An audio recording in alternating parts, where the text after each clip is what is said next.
His Excellency Kuninori Matsuda, Ambassador of Japan, Excellency Toshikazu Isomura, Consul General of Japan, Kalim Farooqi Saab, my friend, Chairman, Pakistan-Japan Business Forum, distinguished guests, friends, familiar faces, the giants of Karachi in all sectors, both social sectors, service sectors, philanthropy, and economy. Assalamu alaikum, ladies and gentlemen. It's always a pleasure to be among friends, and then particularly from Japan, friends from Japan, and a long history of friendship between Pakistan and Japan. So therefore, it gives me immense pleasure to attend the 20th founding anniversary celebrations of Pakistan-Japan Business Forum. And every day I watch television for a very short time, and that is when I'm exercising in the morning.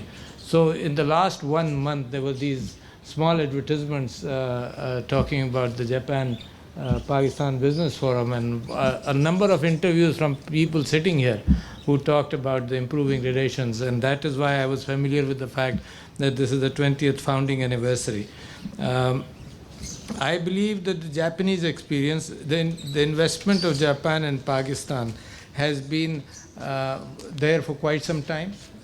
Japanese investment is familiar with the circumstances of Pakistan, has been quite profitable like all overseas investments, despite the fact that there were turbulations and testing times in Pakistan. And I think the experience gained by Japanese investors in Pakistan speaks very well for the possibility of future investments. When you are familiar with an economy, you are familiar with the region, you are familiar with how people react to things, and you are familiar with everything. And I think the good message which must have gone to Japan opens up many doors. And I think what happened actually in Pakistan, because of the security situation, because of Afghanistan, there was some reluctance. But I'm glad, because the hard work done by my people and all of you and the armed forces, Pakistan today is secure. So the indicators are tremendously good, and I'm here to I can't say to sell my country, but I want to sell the brand of Pakistan, the fact that Pakistan is changing, the fact that Pakistan's policies are business friendly, the fact that Pakistan's policies are based on the future, looking towards the future, and that is being expressed very well, not from what I say, but by the fact that response is coming from the stock exchange. People who want to invest in the future of Pakistan, the stock exchange has been performing well, and that speaks volumes, much more than what I can say. That speaks volumes of the possibility of investment and business in Pakistan. So the macroeconomic changes have been good. We've managed our current account deficit very well. We've managed ease of doing business that has been improving regularly. We have started taking care of people in the health and education sectors, which is very important. Other than the fact that we want Pakistan-Japan friendship to increase, trade to increase, we should be doing things within our society to gel the people together. To not have a very elitist situation in Pakistan, exploitative situation in Pakistan. So in the past few years, you have seen the approach which the Prime Minister of Pakistan has taken. The best example is the COVID-19 situation. And keep in mind, ladies and gentlemen, he was the first Prime Minister, the first world leader who bent over backwards, made a statement and stuck by it, and he was the first world leader. He made a statement that we cannot go into a full lockdown because of the fact that our people are poor, our people will be jobless, they will be in misery. So therefore, he made a statement very boldly. In fact, I don't know of anybody in Pakistan advising him to do that. In fact, a large number of doctors coming on the media were saying that the situation is bad, is going to collapse, there will be people on the streets who will be suffering from COVID-19, there will be not enough hospital beds. But he took a chance out of compassion. So that kind of compassion knits the people together. It's very important for, ladies and gentlemen, those of you from Pakistan and for our friends from Japan to understand that we are embarking on a new era where the country is being bonded together. So COVID-19 was a good example.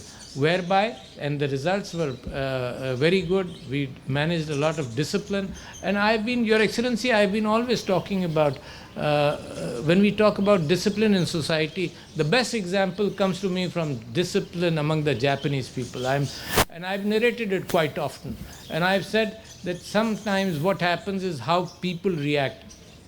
I'll give you two examples why Pakistan needs to change in which direction. The more discipline we inculcate on ourselves, the more we will be able to, and keep in mind, these are one of the three pillars which Quaid-e-Azam Muhammad Ali Jinnah always talked about: unity, faith and discipline. And I believe for a progressing society, for a progressive society, discipline among the people is very important. And I give an example.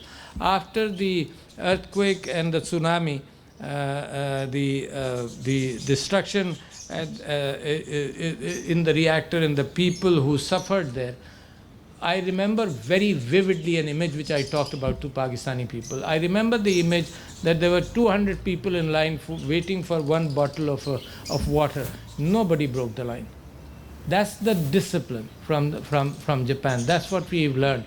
We have also seen the history of Japan. When Japan opened up in the Meiji era, after the Shogun era in the middle of the 19th century, they went abroad, they adopted the dress, they acted like a sponge of information, how to make laws, how to make rules. They went to France, primarily France, England, and the United States, learned from there, came back to Japan, established systems because they saw the world progressing in the West, but they wanted to learn. So they went out and learned and came back to Japan and modified Japan. And you see what Japan is today, despite whatever happened in the 40s and 50s, in the 40s and the 30s, it recovered tremendously well.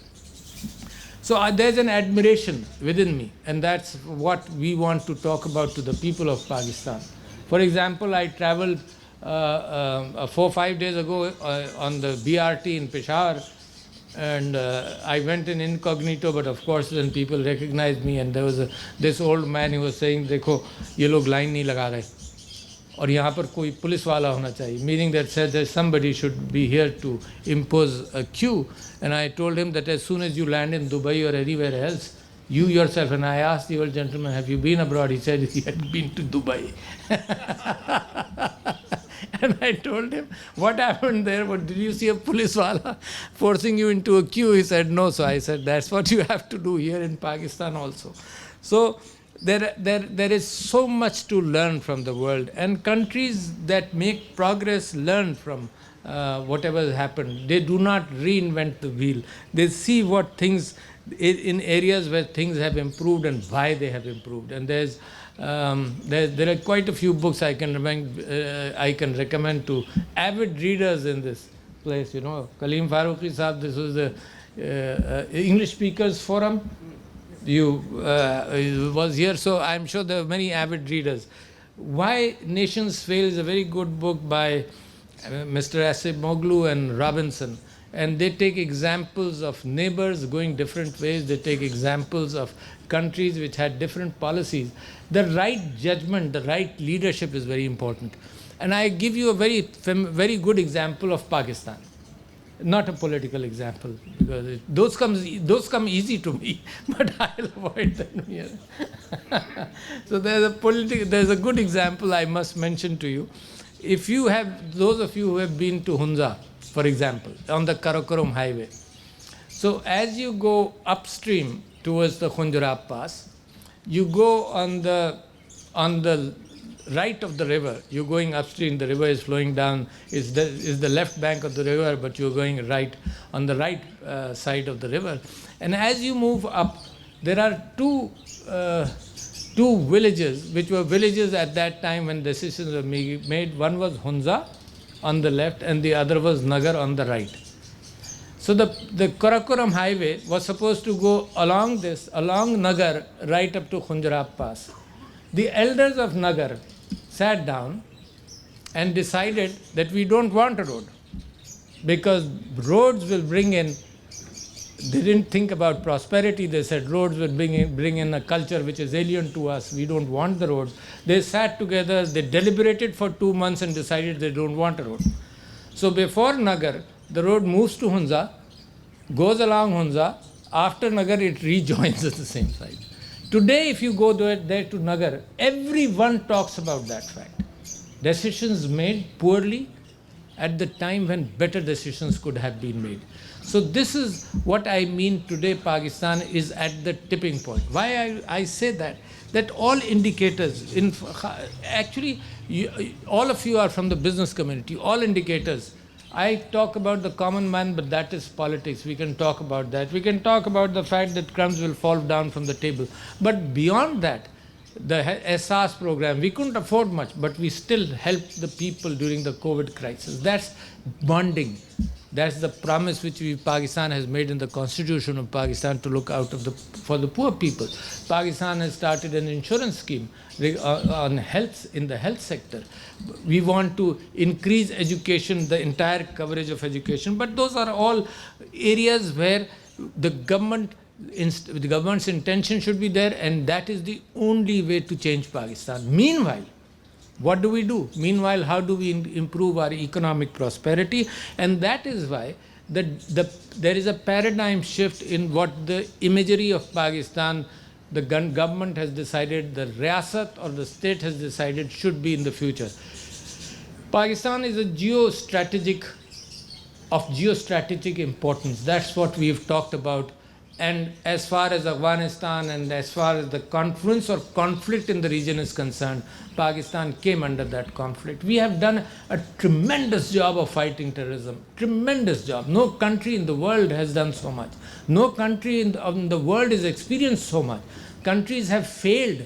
If you go to the east of Pakistan, you look at Afghanistan, Syria, Libya, you keep on going, and countries have been devastated. It is your country which has managed to pull yourselves up from the boot, and you've managed to restrict that terrorism right at the borders, and we've sacrificed. But that is something we learned. We welcomed refugees, tremendous number of refugees. Imagine those who teach us humanitarianism do not accept refugees. Look at Europe, they do not accept, they're not ready to accept refugees. So you've done a lot of sacrifice. In the community of the world, you can hold your head high. Those are the sacrifices we have made on morality, on moral grounds. It's not just on investments, but these are the sacrifices in the rebuilding of Pakistan, which I say.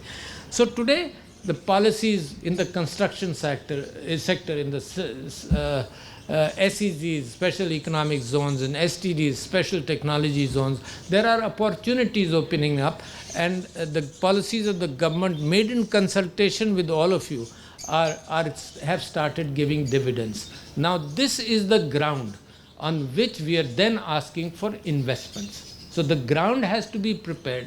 The insecurities have been removed. The ground has to be prepared by ease of doing business, by better policies, by better openings in every sector. I met His Excellency the Prime Minister of Japan at the enthronement ceremony of the Emperor a year ago, and we had a good meeting, and he mentioned a fact, and then when you're talking about labor, I made my same pitch for Pakistan, that Pakistan is the place to be, with Japanese capital, with Pakistan's human resource. It's a great combination to manufacture for Pakistan and to export outside of Pakistan. This is the best situation. You see, surplus capital, shortage of labor. Here, the opportunities are tremendous. Invest, and you are experienced about it. So I made that pitch, and after having made that pitch, I talked about the IT sector. IT sector is a passion of mine. The Prime Minister made me head of the task force because I have been familiar with IT. And I believe, with apologies to my friends here, the progress which is made in the brick and mortar situation for industry takes time. Establish a policy, have an industry come in 3 or 4 years to set up the industry, then the industry goes into production, and another 5 or 6 years it starts producing. The IT sector is like this, a snap. See, and imagine, I believe the exports of Pakistan can increase tremendously with the pace, unimaginable pace in the IT sector. If any of you have any doubt, let me put figures on the table before you. when I used to make speeches like this in the National Assembly, I had this figure that between 2016 and 18, Indonesia had an export of, in the IT sector of about $3 billion. In 2018, 3 years later, 2 years later, it had an export from $3 billion to $18 billion.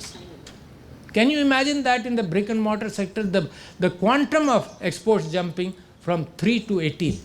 Tremendous. So that is why, ladies and gentlemen, you people have the experience, and I want you to please start allowing your children to focus up, youngsters from your families to focus in this sector. Kaleem Farooqi Saab made a statement that IT exports have risen. Let me give you the exact figure.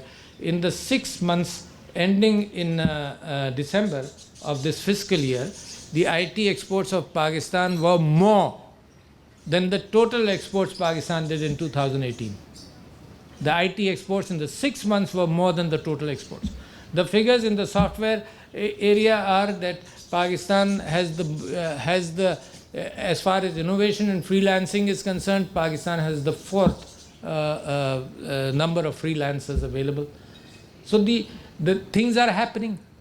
We are looking at training of the trainers to be able to produce that IT capital for my country, which can change things around. Now, the gap between what we produce and what we have in the labor sector, that gap has to be fulfilled by exporting labor where it is needed. For example, to Japan, that gap has to be filled. But ladies and gentlemen, look at my country. We made mistakes, you know, those doctors sitting here. No, that 70s and 80s and 90s, what we did was, we produced our cream, the doctors and engineers, and we sent them abroad. Jao bachcho, maze karo, wahan paisa kamao, khidmat karo दूसरी कामों की. हम भूखे रह गए, हमारे पास कुछ नहीं था. How can that happen? That's poor planning. So today we want to have skilled manpower. We want to have people educated in these sectors to build my own country. But during the gap where we establish the infrastructure for them to get accommodated, we should be looking for the fact that they should be going to friendly countries like Japan, where the only issue is to be able to learn the language and then go, and they will come. So I started talking about this from Prime Minister Shinzo Abe, and what he mentioned was, and he gave a figure, exactly. He said that, Mr. President, today if you have 100,000 people ready for the IT, we are ready to absorb them. That figure is so high. The German ambassador who came to visit me before he left, he made the same statement. So that means the youth of this country have to be absorbed, have to be educated, have to be productive in areas where they can sit here, get employed, or go to a country and get employed, or foreign investment coming to Pakistan, setting up institutions and using that surplus talent and labor during this period. So ladies and gentlemen, I agree with you. We are looking from a geostrategic hub, we are looking towards a geo-economic hub. It's the shift in the thinking of Pakistan is very important. From a geostrategic hub, just looking at looking for peace, avoiding conflict, being a player in an area where there is tension. From there, we are going to a geo-economic hub. That means that the whole of Central Asia, like what I must congratulate you, Mr. Ambassador. You were very knowledgeable on all the areas, and I wish you, your aspirations were exactly like my aspirations. You took away my entire speech, so I'm talking a little different therefore. So you worked hard, you learned about the issues so fast, and I'm sure, and we are very hopeful. And your reputation comes to me from all other areas that the current Japanese ambassador will bring about a big change, and therefore, Your Excellency, we are looking forward to that. We're looking for tremendous cooperation. So what I'm saying is that the bilateral ties between us, the possibility of investments, you've picked up a number of areas. Some areas which I see in Hunza, when I went this time, I saw a number of Japanese tourists, You see, the number of artifacts in Pakistan related to Buddhism is much more than all the collected artifacts of the world. Imagine, it is much more than all the collected artifacts of the world. Some monks came from Korea, some monks came from Thailand, and they talked about the fact that the monks went from the Hunza Valley up into China towards Japan and Korea, and Buddhism spread from the Hunza Valley and from Pakistan and went to Japan and in all those areas. So Pakistan is opening up of tourism. That is an area where we can look for cooperation. You've been experts. It's a beautiful country, and I encourage you, Mr. Ambassador, don't take my word for it. You must visit one of these valleys. See for yourself. You see, pictures will never do justice to my country. It is so beautiful. You can see, you go to Switzerland, you go to a number of beautiful places in the world. It's in Pakistan where you sitting here, you will see a mountain just going up as high as you can lift your head.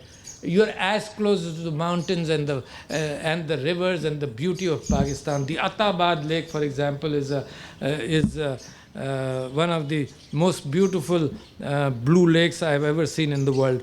So, Your Excellency, we're talking about bilateral trade. I think it's a good effort to balance that trade. There's so much possible in this sector. And when I thought that the easiest thing to do for me to introduce Pakistan, and the least expensive thing was, I sent out about to 35 presidents, princes and kings, I sent out mangoes this year. And I knew because they will eat it. There was a letter with the mangoes. They wanted to taste it. I asked some embassies to display the mangoes, and in Kyrgyzstan, for example, the ambassador of Pakistan put the mangoes on the street, you see, and nobody had tasted mangoes, and he distributed mangoes. So I got very nice letters from Prince Charles, for example, very nice. And then I called the Mango Lobby. That is where the interesting thing happens. And they said that, you see, the world is so tuned to the fact that everything has to be presentable in a very nice fashion. I agree with that. No, there's no issue. But they said that all mangoes in a package, if you want to export them, you have to do this. In the package, all mangoes have to be of the same size. No blemish, no different colors. They have to be uniform, perfectly uniform. And they're too sweet. I said, you can't, that's the beauty of the Pakistan mango. It has to be too sweet. So they said, it's too sweet. I said, we can't reduce the sweetness. I'm sorry. But packaging them and all that is necessary. And this year again, we will do that. And quinoas, for example. But we need help in trying to be able to process them. To process fruits in a manner which is acceptable. Because what could have happened 50 years ago, everything could have been exported. But today, all countries want the processing done so that no pests go into these fruits anywhere. So we need help in that. And Your Excellency, you mentioned mining. If I go to the northern areas, it's a tremendous place. And we are mining and breaking, actually. We are not mining, we are breaking, destroying, blasting, and then finding some crystals, and then we export them raw. So I think the good investment could be in this area where we can teach our people, do some skill development, and to be able to export after finishing. You see, value addition, we need to know. Not Japan. Japan has added value to everything it exports. We need to learn the fact of value addition to whatever we have. And there's tremendous ability to do that. When looking at history, my father visited Japan in 1933 or 34. And he visited Osaka, and he learned some dentistry there, and very impressed. And he came back, and I know because I wasn't born, but there's a story in the family that he said that he will go back every year, but that didn't happen. But he was so fascinated by the Japanese culture that when he built his first house, he built a hot tub, And he said in Japan, people take a hot bath. They sit in the tub and take a hot bath. So he built that. And then he sponsored Japanese students in Karachi University. And I remember in the 60s and the 70s, he sponsored some I've forgotten the name of those students. I tried to look them up, but I've forgotten those names. But the relationship from what my father communicated and what we have seen is a tremendous relationship between Japan and Pakistan. Today, I was visited by the Overseas Chamber of Commerce people. Some of you are here also who visited me, and they said in Karachi, Overseas Chamber was established in the middle of the late 19th century. And I suggested to them there's a very good book which is published by Dawn, which says Karachi, Kurrachee, and it's published in 2 volumes. And it does talk about an overseas chamber which was in Karachi. So Karachi has been a hub of trade for quite a long time, and it is up to us to, the Japanese interest was there in JICA, through JICA in the Karachi Circular Railway. I think that interest may be revived. There are a lot of areas where cooperation, knowledge, know-how from Japan can help us change Pakistan as it is. But ladies and gentlemen, keep in mind, be proud of the fact, I didn't know people were sitting here. Sorry, my apologies, I should be addressing here also.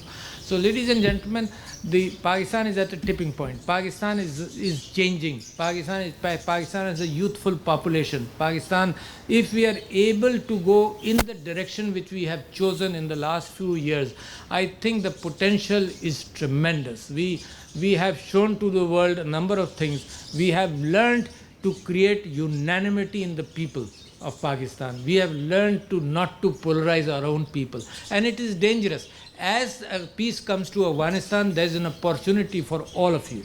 You will be the biggest gainers after Afghanistan itself.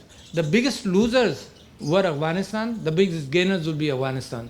The second biggest loser was Pakistan. The second biggest gainer after Afghanistan will be Pakistan. And I hope Japan has been helping us on the political front, on the international front towards peace. As soon as peace is established, the world opens up to Pakistani businessmen to be able to restructure and rebuild a country which has been devastated over the past 2 or 3 or 4 decades.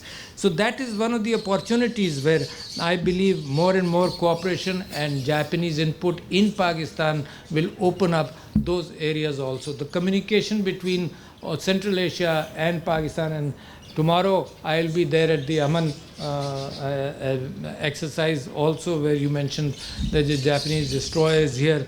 There's a good participation of ships in there.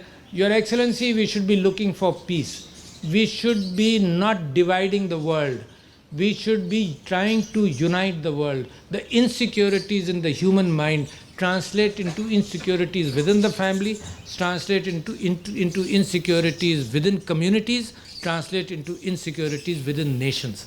All wars are out of insecurities, or the suspicion, the phobia that some country may be thinking like this, some country may be thinking like that. So it is very important to do today in the world where nature has started reacting against the human footprint, which is huge, which is very big, which is harmful to the world itself as far as environment and ecology is concerned. Nature has started reacting against it already. COVID-19 is one example of the same thing. So we need humanity to come together. The biggest threat to humanity has been the nuclear situation, but today the biggest threat is the environment. We have to come together. We have to understand this. Therefore, it is very necessary that today in the world we should be talking of peace. We should be talking of international peace. We should not be talking of division of the world into different segments and different societies. And I hope you understand what I mean, because anything less than peace is too expensive. Already humankind is too expensive on this world, on this earth. So anything which reduces the possibility of peace is also a major danger. With these words, ladies and gentlemen, thank you very much. I am gung-ho about Pakistan, and I feel we are going to change. And with Japan's cooperation, we are on the right track. Thank you, ladies and gentlemen.